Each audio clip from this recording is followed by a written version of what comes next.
اس پرفتن دور کے اندر انسان اگر چاہتا ہے کہ میں اپنے آپ کو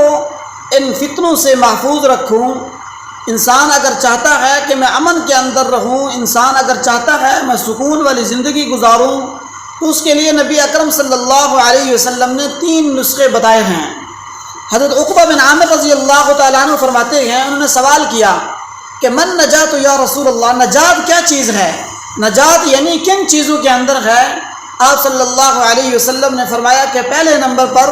کہ املک علیک لسانک، کہ اپنی زبان کو اپنے کنٹرول میں رکھو، یعنی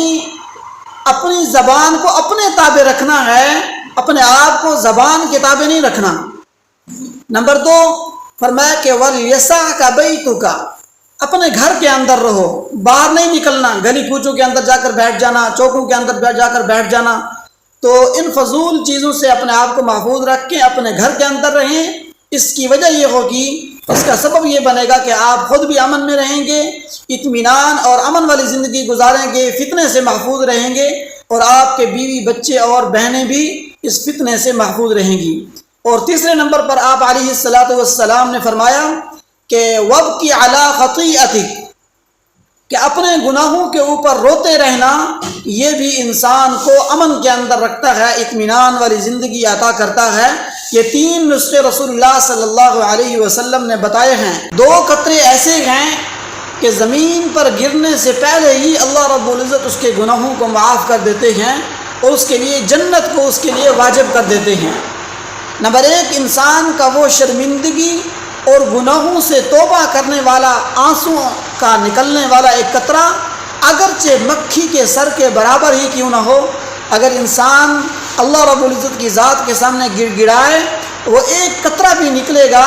تو اللہ رب العزت اسے جنت کے اندر داخل کریں گے۔ حدیث پاک کے اندر آتا ہے کہ آپ علیہ الصلاۃ والسلام نے فرمایا کہ جس نے خوف کی وجہ سے قیامت والے دن اللہ رب العزت کی ذات کے سامنے کھڑا ہونے کے ڈر کی وجہ سے وہ انسان رویا،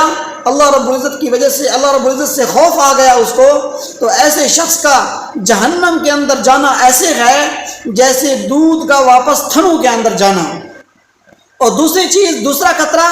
کہ شہید کا وہ قطرہ کہ جب وہ میدان جہاد کے اندر اس کا قطرہ زمین پر گرتا ہے، زمین پر اس کا قطرہ، خون کا قطرہ گرنے سے پہلے اللہ رب العزت اسے جنت الفردوس کے اندر اس کو داخل کر دیتے ہیں، اس کے تمام گناہوں کو معاف کر دیتے ہیں۔ اللہ رب العزت سے دعا ہے کہ اللہ رب العزت ان 3 چیزوں کے اوپر عمل کرنے کی توفیق عطا فرمائے۔